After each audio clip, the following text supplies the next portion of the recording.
across platforms and practices to declare with joy our resilience, to proclaim on purpose, we have survived the pandemics of our time. We have survived, we are surviving. We have pivoted and we have planned and then replanned and then thrown all plans to the wind. We will say without shame, some days we lost our way and our passwords, and we have not always been our best selves. We are learning, and not always quickly, to regroup and remember perfection was never the point. We are here because we long to try again, to promise with people to be partners in this long haul work of loving and becoming. Even while we grieve the cost, which is not small and lingers in our hearts, and turns only sometimes to rage. Here, let your body tell the truth. Shake free the stories that live in your skin. Breathe in your beauty and breathe out your burdens. Breathe in our beauty. Breathe out our burdens.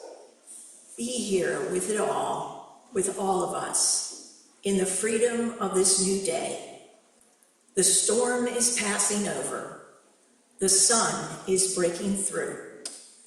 This new day dawns for us all. Come, let us worship together.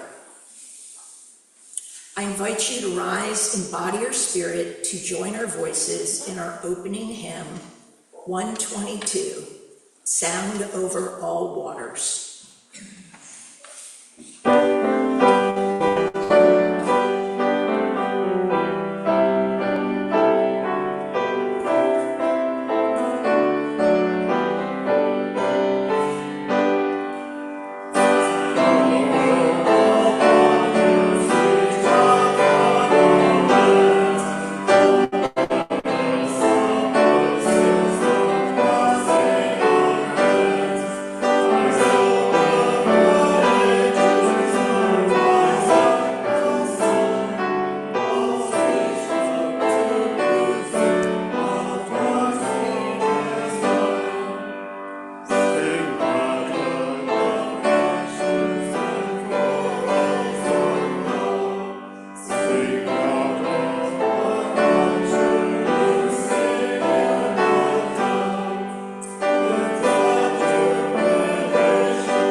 We light this chalice in a spirit of thoughtful joy, not the joy that avoids difficulty, but the joy that dares to create. Bertrand Russell wrote that happiness does not come from passive amusement, but from the deep well of meaningful work, from the effort to build, to think, to serve something greater than oneself. We make choices about the future we imagine, and the responsibilities we are willing to share to bring that future closer. May the flame we kindle now remind us, even in mundane tasks and messy decisions, there is the quiet courage of community. There is the possibility of happiness, earned not by escape, but by engagement.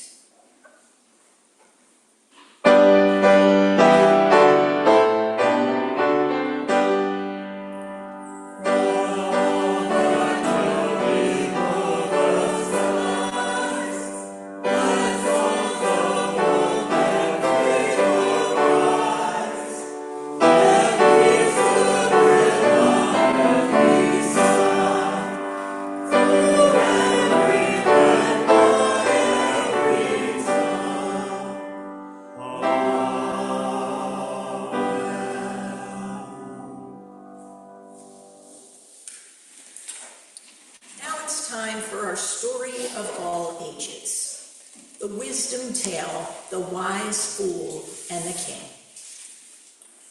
Once upon a time, in a small kingdom, there lived a king who prided himself on being serious and wise. He was a good and fair king who spent his days attending to all the matters of the kingdom, but he rarely smiled. One day, a wandering fool, this is what they used to call the court jesters. It was the court jester's job to make the people of the place laugh, so they were silly pretty much all the time.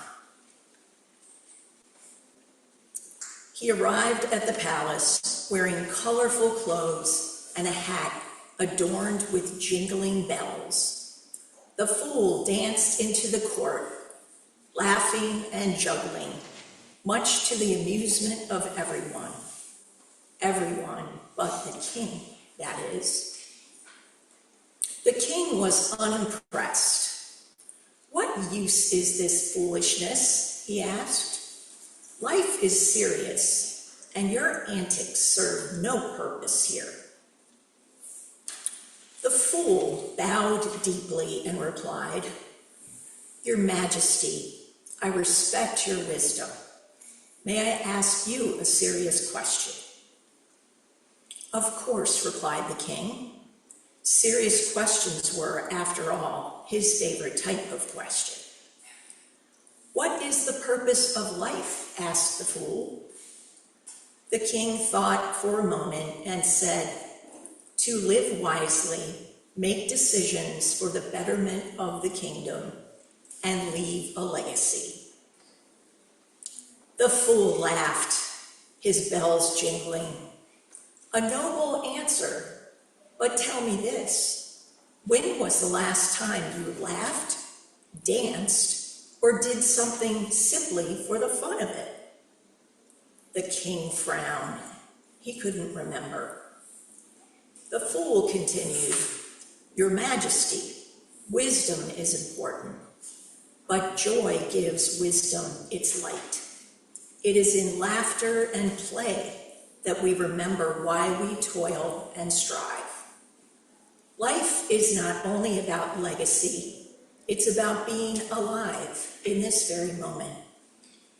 To prove his point, the fool taught the court a silly game where even the sternest ministers giggled like children. The king, initially resistant, was soon drawn in, laughing as he hadn't in years. At the end of the day, the king said, "You have taught me a lesson greater than I imagined. Wisdom is not diminished by silliness, it's enriched by it." From that day on, the king made time for laughter, play, and foolish things done simply for the fun of it. And his kingdom became not only prosperous, but joyful.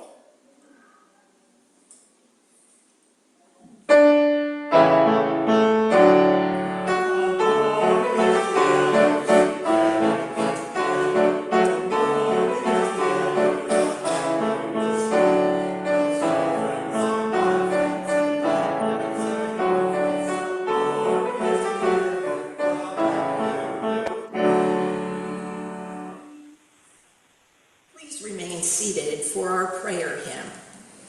142, Let There Be Light.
Spirit of love and life. Joy is hard. Joy requires us to feel safe enough, to be safe enough to open to vulnerability. To feel joy, you must be brave.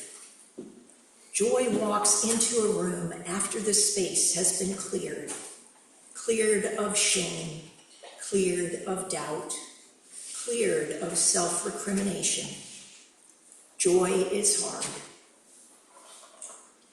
Joy is hard, and joy is worth the hard work of preparation, preparing oneself and settling down all the defenses, all the shoulds and could'ves, all the should not haves and might haves. Joy is worth the work. You are worth the work. You can start small. The simple pleasure of your favorite tea, the grand freedom of a full belly laugh. Invite joy to be your companion. May it be so.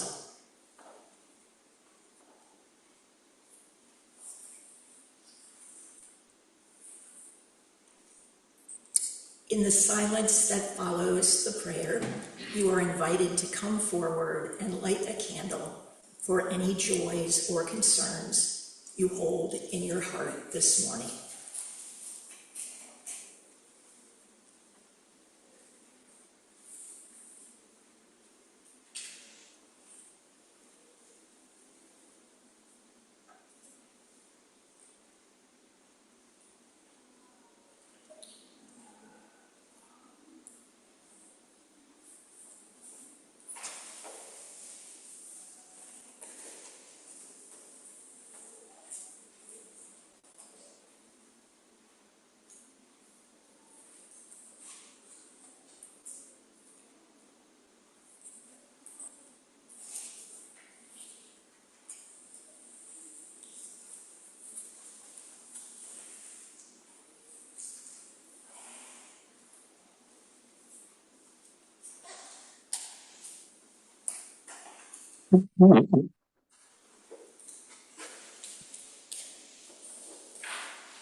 I light a candle for the joys and concerns of those beloveds joining us virtually, and I light a candle for all else that we hold in our hearts and minds this morning. If your heart is hurting, please know that your community is here to help, as is Reverend Jane. Please reach out with any needs.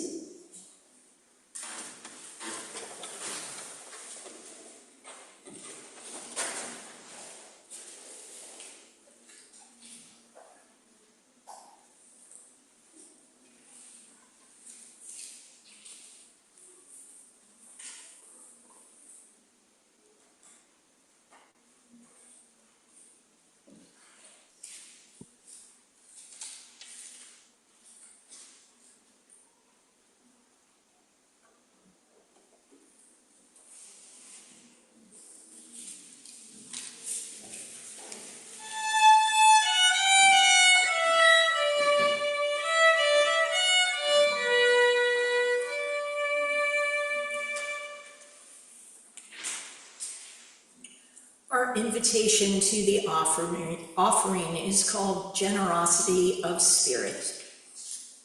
The purpose of the church is to encourage all who gather here to grow more generous in spirit and in action. This is the great end of all the world's faith traditions, to bring the human being closer to the divine by acts of creation and compassion. We now take an offering that allows us to exercise that all-important generosity of spirit, an offering that will support this self-supporting church and its many ministries. The gifts of the congregation will be most gratefully received. I invite the ushers forward to receive the offering.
For all that you give and all that you do for our church and its wider concerns, we give thanks.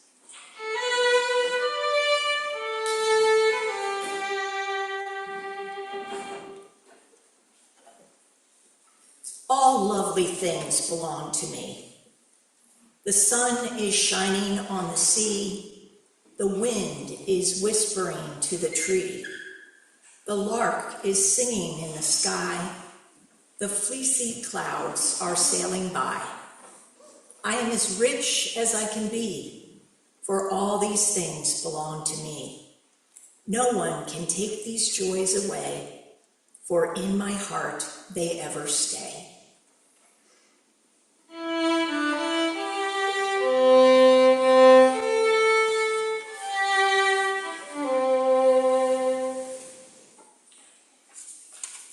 Sometimes we awake in the morning with a heaviness in our chest. Sometimes we awake in the morning with the endless to-do list rattling through our thoughts, the nagging reminders of what was left undone yesterday, and the pangs of, I have to do it all again today, pinching at our sides. Sometimes we awake in the morning and we'd rather go back to sleep. We would rather escape under the covers a rock, the bottom of the closet. And then the first sliver of sunshine may dance across our face. Beautiful. And then the wafting scent of a new day may glide over us. Beautiful.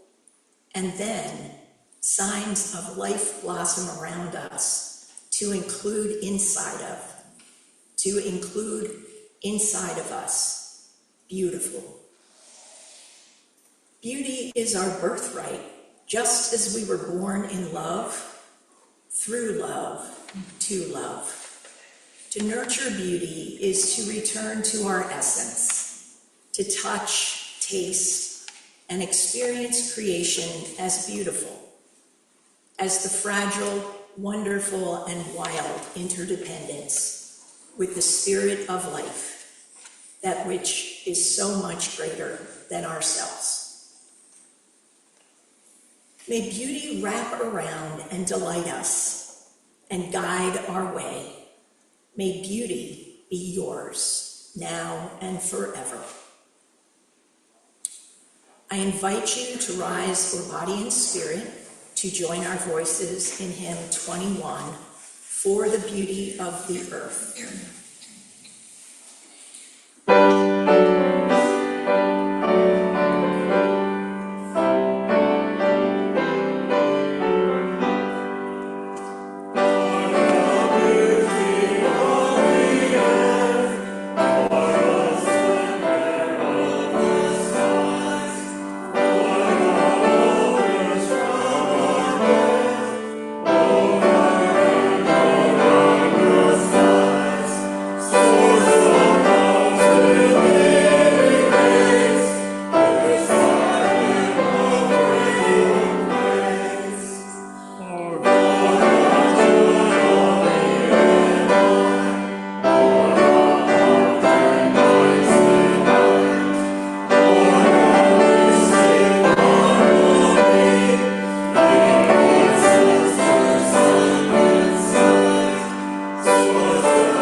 As I was thinking about doing this sermon,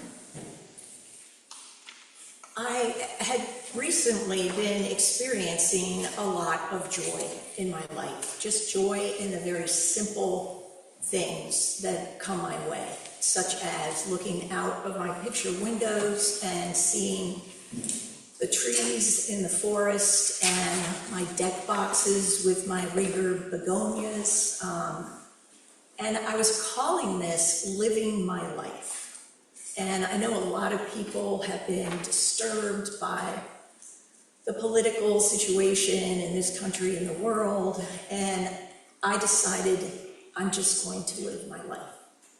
Now that doesn't mean that I don't know what's going on, but I choose not to focus on it so much.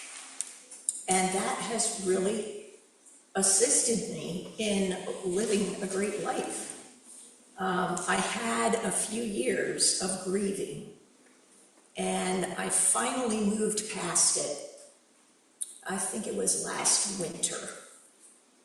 And it's really opened me up to noticing the little things that make me happy and bring me joy.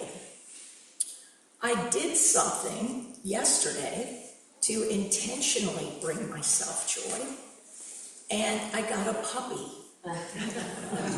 One of the things I had been grieving about was the loss of my little dog, Peanut, who lived to be 15 and a half years old.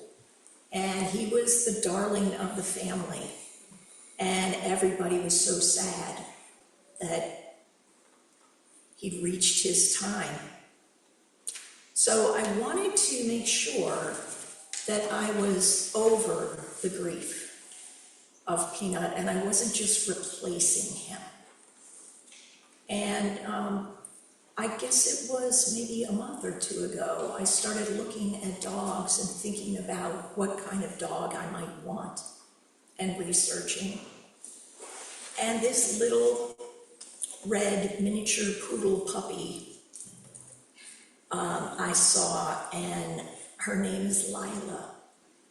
And I was going to name her my own name, but I liked Lila a lot. It just seemed to fit her. And she is the most adorable little thing. She is playful. She is cuddly. And, you know, already she's brought me a lot of joy.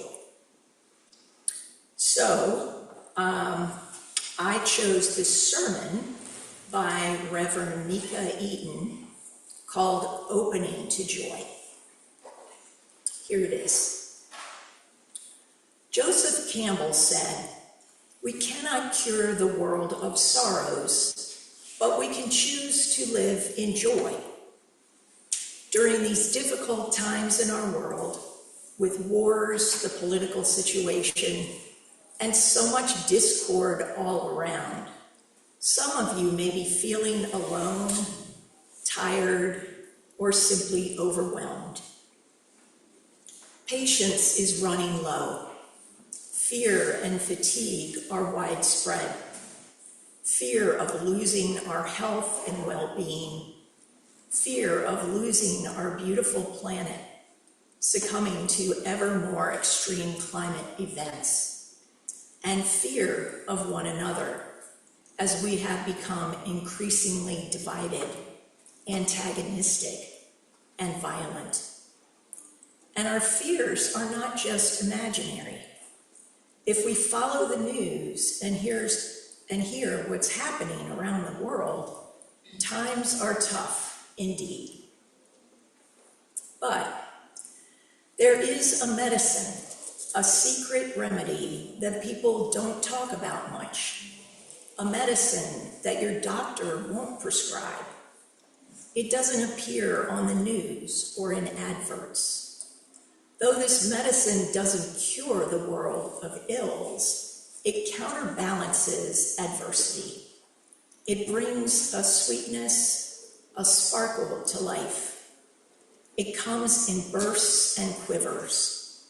It flows and flies in around us, and it's free to all. But it's easy to miss. It can be hidden in the mundane, in the ordinary. And if we go looking for it, we might find it sparkling like a diamond in a haystack. What if recognizing diamonds was enough to make them yours, and you saw them now everywhere, asks writer Ingrid Goff-Madoff. On the sunlit ocean, in the moonless sky, on winter fields, and the tips of branches after the rain, in smiling faces, the brook, the lake, the stream, the kitchen stove, the stairs, puddles, ice, clouds, anywhere life glimmers and light glints. Kisses, belly laughs, bubbly wine, decay and crumbs, flights of fancy, feathers, teeth, words, breath. diamonds, diamonds, and all diamonds. Would you see then in truth the very riches that you are?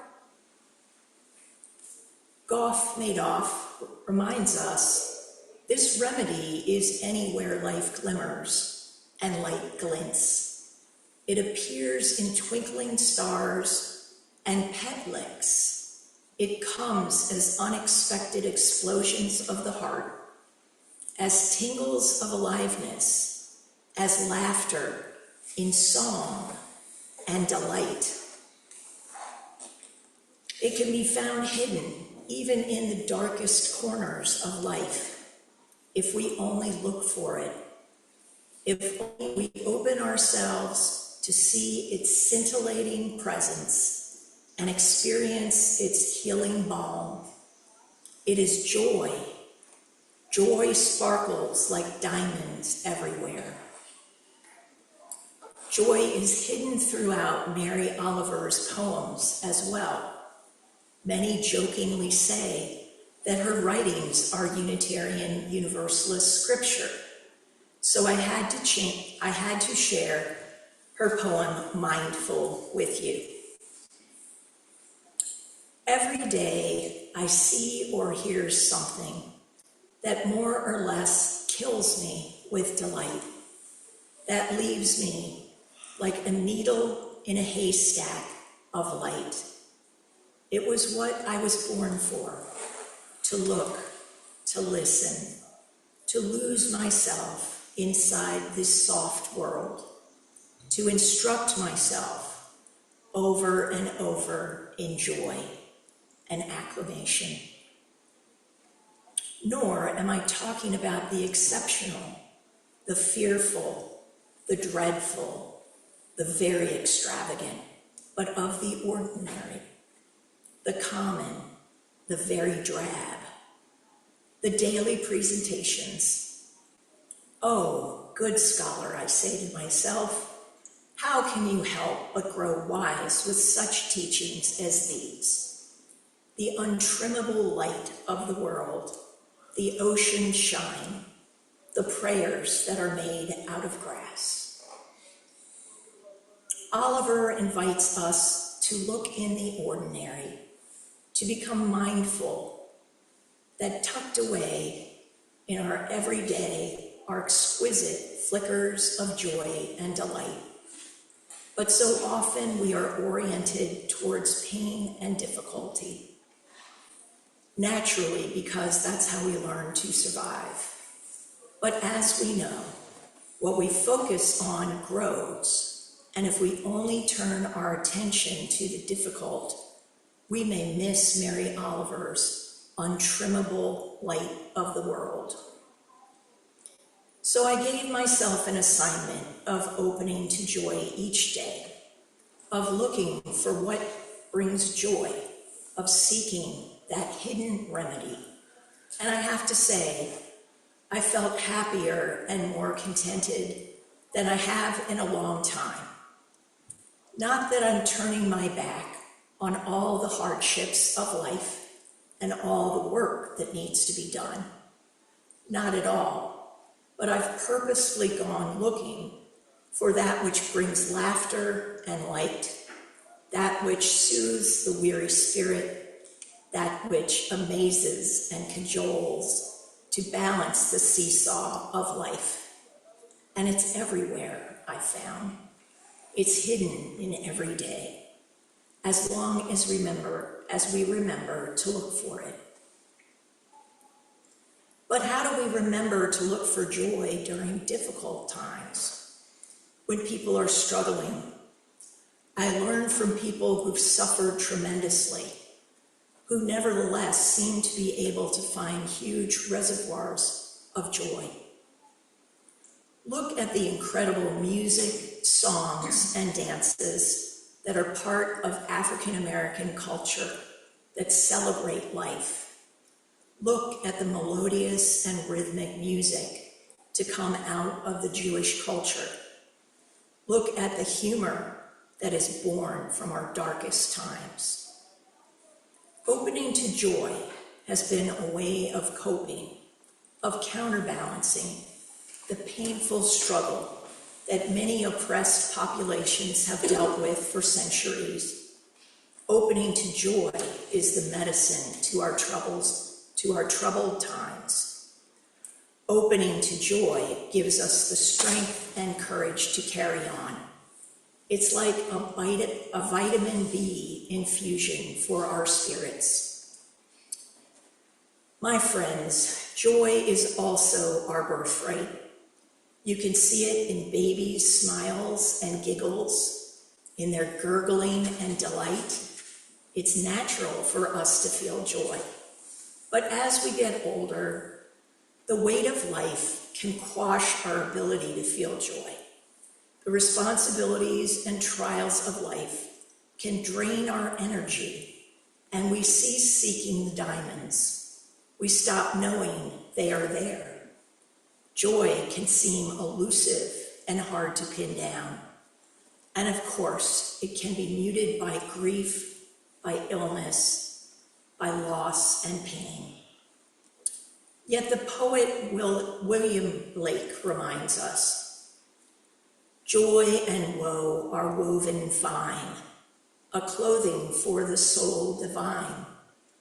Under every grief and pine runs a joy with silken twine. It is right, it should be so. We are made for joy and woe. And when this we rightly know, through the world we safely go. So what if our ticket to a joyous life is to allow ourselves to feel both joy and woe, to not suppress either our grief or our joy, but to feel deeply? Both joy and woe open our hearts to what it means to be human and taste life fully. Blake assures us that together these make a clothing for the soul divine. If you're looking for a sure source of joy, look to poetry. Joy is sprinkled liberally throughout poetry. It's the poet's gift to find enchantment in the ordinary, to remake familiar words into silken twine. Look also to music as it sweeps us away in transcendent rhythms and harmonies.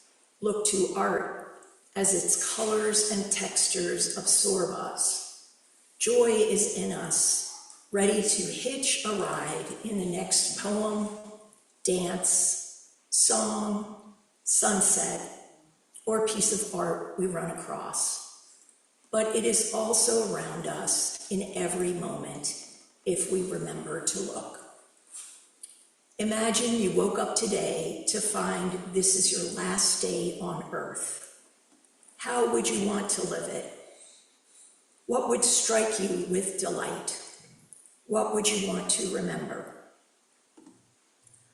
I know I'd get up with the sunrise to watch the pink hues in the clouds as the sun gradually inches its way above the horizon. I'd listen to each sound, each bird calling in the day, like it was the finest music. Each breath would be a conscious inhale, breathing in the rarefied air of life. I'd kiss the ground with gratitude for holding and nourishing me. I would embrace each tree with appreciation for its strength, resilience, and dignity. I would tell those in my life I love them and be sure to hug a lot. I would dance and move my body, feeling the miracle of incarnation. I would listen to sublime music, all my favorite pieces in the world, and laugh and cry with delight while singing at the top of my lungs. I would savor every morsel of food and treat my taste buds to a smorgasbord of flavors. I would cuddle and play with my dog as much as possible. I'd call friends and family and thank them for being a part of my life. And when the day comes to an end, I would linger, watching the spectacular sun that warms our planet disappear gradually beyond the horizon until there were no more magenta traces in the sky and the crickets had stopped singing. And then I'd snuggle up in front of a roaring fire with my beloveds and give thanks. What would you do with one day left to live? Whatever you do is your roadmap to joy. I recently heard about a man named Slow-Mo who lives in Venice Beach.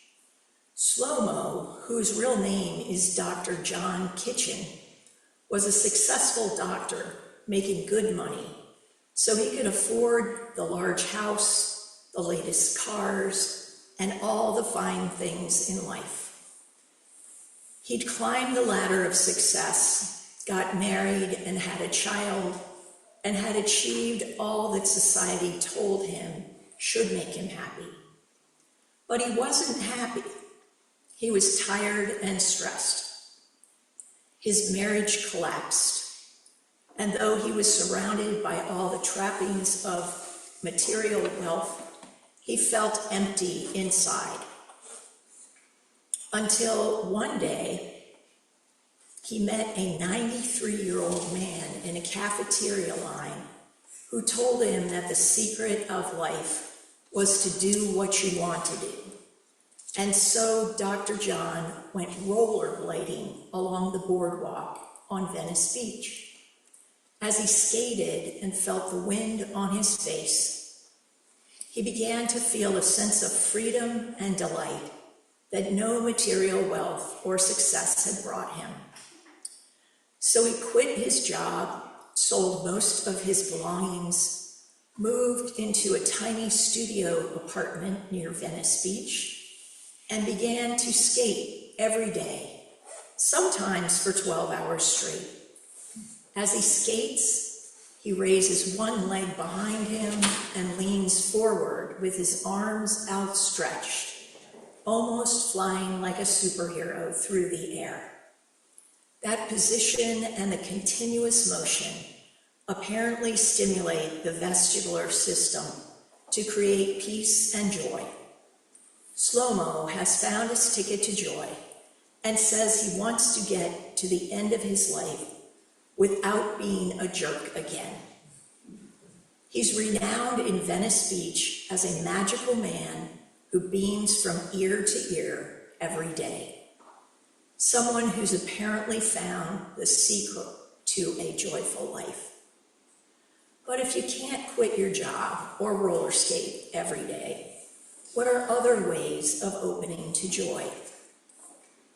As I reflected on this, I uncovered 6 pathways to joy.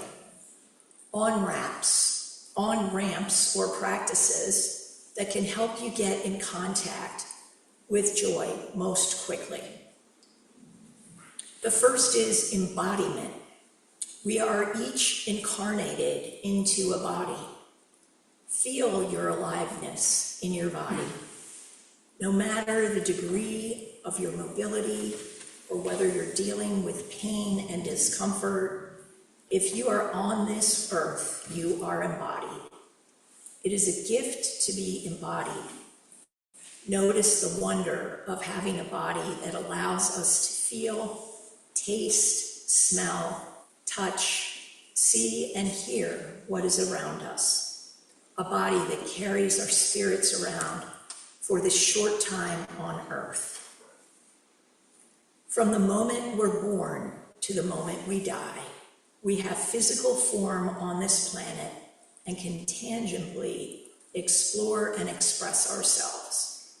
Whether we explore our embodiment through exercise, yoga, dancing, movement of any kind, eating, jumping from planes, hang gliding, massage, or making love, we can find joy in this embodiment. I invite you to look for the joy, the aliveness in your physical incarnation. What are some of the joy-giving things you like to do in physical form? The second on-ramp to joy is found in presence. Anything that can bring you into the present moment, awareness of the gift of this life, the here and now. Whether it's through conscious breathing, meditation, mindfulness practices, journaling, creating art, a gratitude practice, whatever requires your focus and attention to the now. That feeling of flow when there's no past and no future. There's only right now. It's probably why Slow-Mo feels such joy, as he is completely present when he skates. How do you most easily experience the present moment?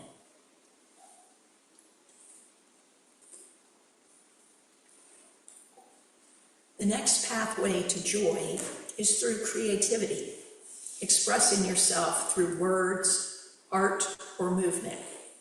Your voice, your music, your hands kneading clay, or knitting, or however you best express yourself. Creative expression can take you straight to joy, as can relishing the creativity of others, as we witnessed in the beautiful poems I shared today. I invite you to think about how you access your creativity. Then there's nature, an important pathway to awakening joy. The vast, pure beauty of nature, in which we humans are dwarfed, but can stand in awe. Gratitude and wonder for our beautiful planet and the myriad ways our earth supports, holds, and nourishes us leads to joy.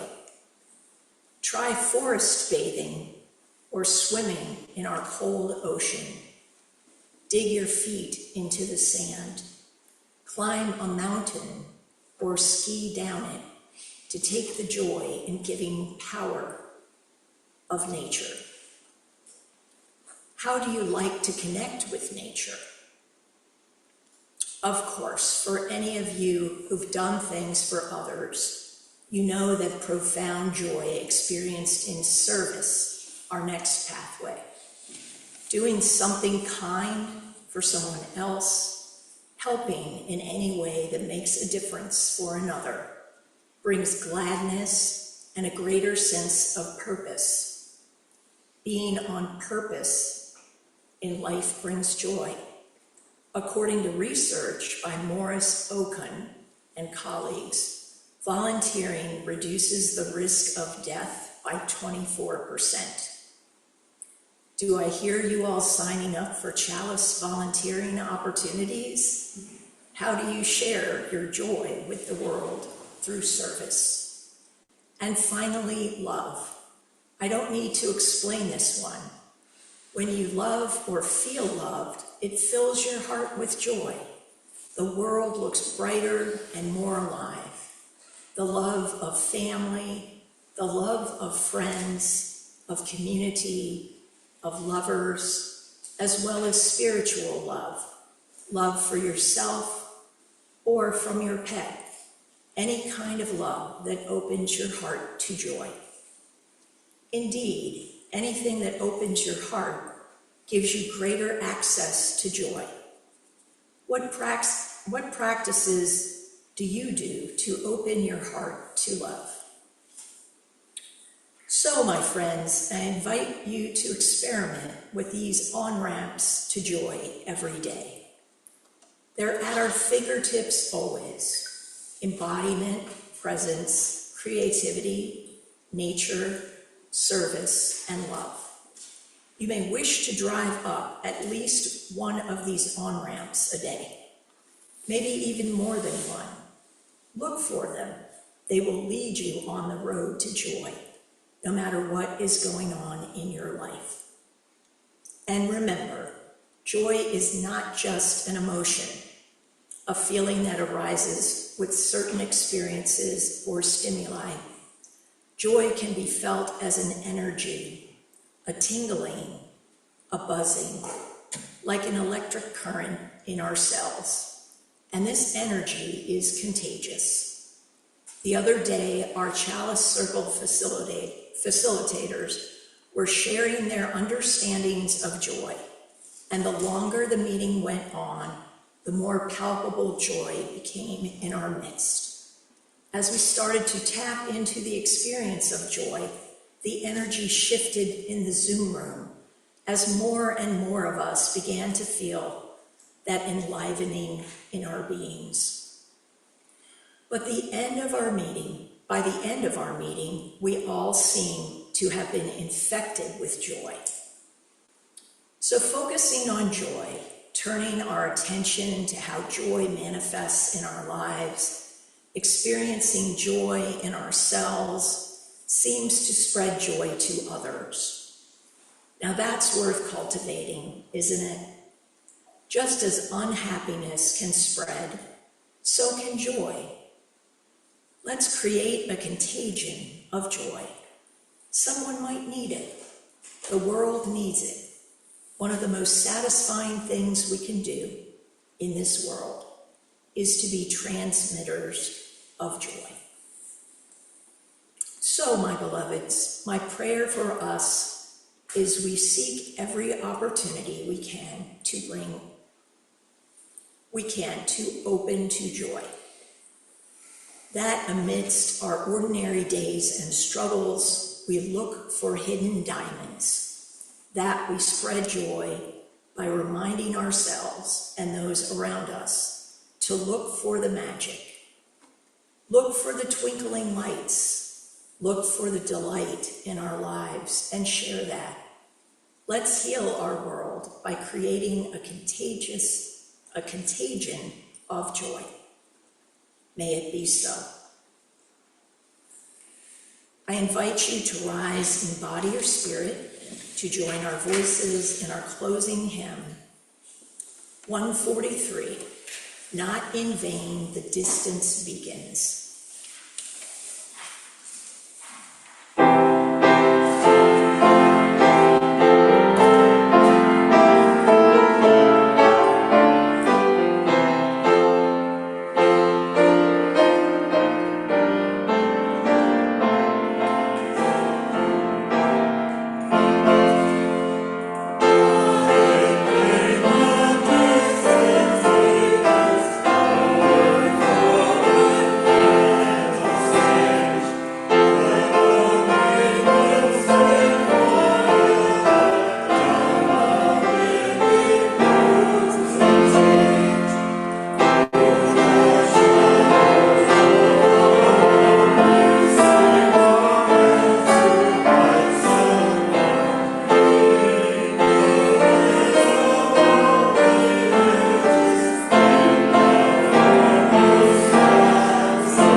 restore us, our connections to one another, our sense of hope, beauty, and fun in this world, our deep knowing that we have to take care of ourselves and each other with love and joy if we are to soulfully survive the world's mayhem.